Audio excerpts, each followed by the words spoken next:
Hello friends, welcome to learn education centre. तो आज के इस वीडियो में हम लोग लाभ और हानि के सवाल को सोल्व करने के लिए सीखेंगे। तो चलिए शुरू करते हैं आज के इस वीडियो को।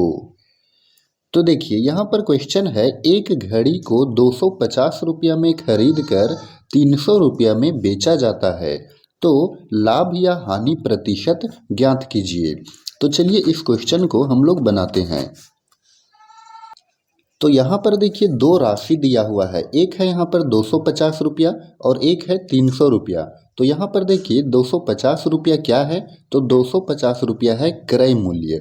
कैसे हम लोग जानेंगे कि ये राशि जो दिया हुआ है वो क्रय मूल्य है?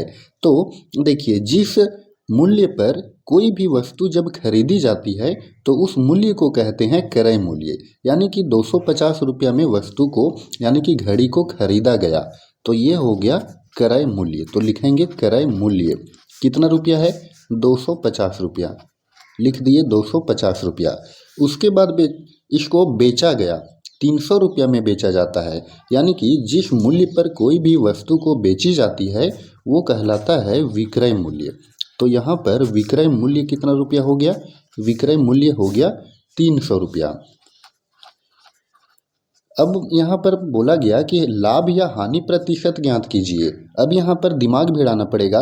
देखिए कि कोई भी वस्तु को जब हम खरीद रहे हैं 250 रुपया में और बेच रहे हैं 300 रुपया में, यानी कि कम में खरीदे और ज़्यादा में बेचे। तो जब कोई वस्तु को कम में खरीद कर ज़्यादा में बेचते हैं तो उस स्थिति में लाभ होता है। ठीक है, तो यहाँ पर इस सवाल में लाभ हो गया। तो देखिए लाभ और फिर लाभ प्रतिशत निकालना है। तो लाभ का फॉर्मूला क्या होता है?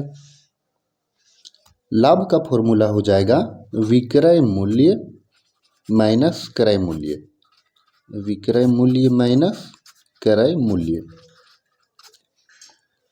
अब यहाँ देखिए विक्रय मूल्य कितना रुपया दिया हुआ है, 300 रुपया। तो 300 रुपया लिख दिए और माइनस है क्रय मूल्य, क्रय मूल्य है 250 रुपया। अब यहाँ से 300 रुपया में 250 रुपया को घटा दीजिए तो यहाँ बचेगा 50 रुपया। यानी कि जब हम 250 रुपया में घड़ी को खरीद कर 300 रुपया में बेचे तो 50 रुपया का लाभ हुआ। अब हमको यहाँ पर निकालना है प्रतिशत लाभ।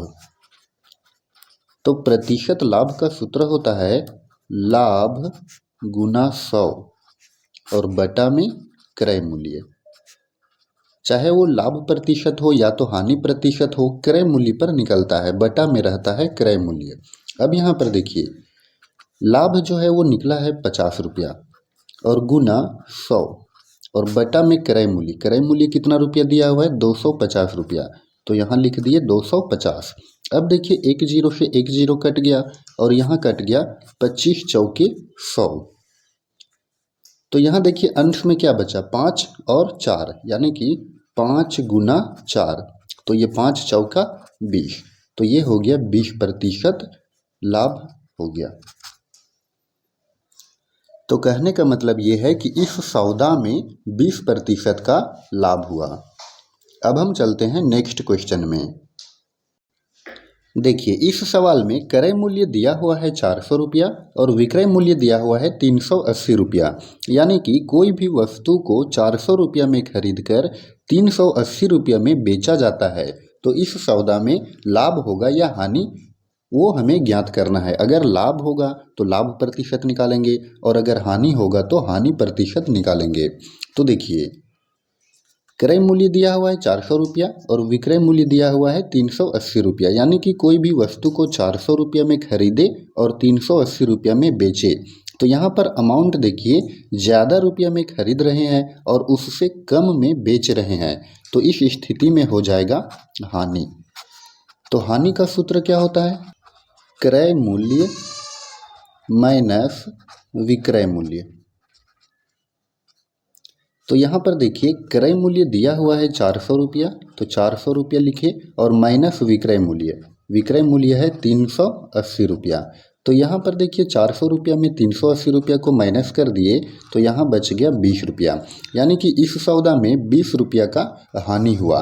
तो देखिए राशि में तो 20 रुपया का हानि हो रहा है, लेकिन प्रतिशत हानि कितना होगा ये हमें फाइंड करना है। तो लिखेंगे प्रतिशत हानि बराबर, इसका सूत्र हो जाएगा हानि गुना 100 और बटा में क्रय मूल्य।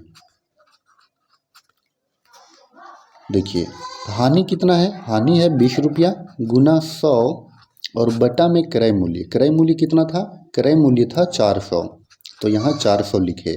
अब देखिए एक जीरो से एक जीरो क्या हो गया, कट गया, और फिर यहाँ पर एक जीरो से एक जीरो कट गया। अब इसको काट दीजिए, 2 दूनी 4 और फिर यहाँ से कट जाएगा 2 पचे 10, यानी ये 5 बार में कट जाएगा।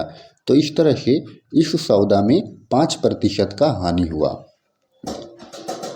तो फ्रेंड्स आई होप कि आपको लाभ और हानि का ये दोनों सवाल अच्छे से समझ में आया होगा। तो अगर आपको ये वीडियो पसंद आया हो तो आप इस वीडियो को लाइक करें और चैनल पर नए हों तो चैनल को भी सब्सक्राइब करें। धन्यवाद।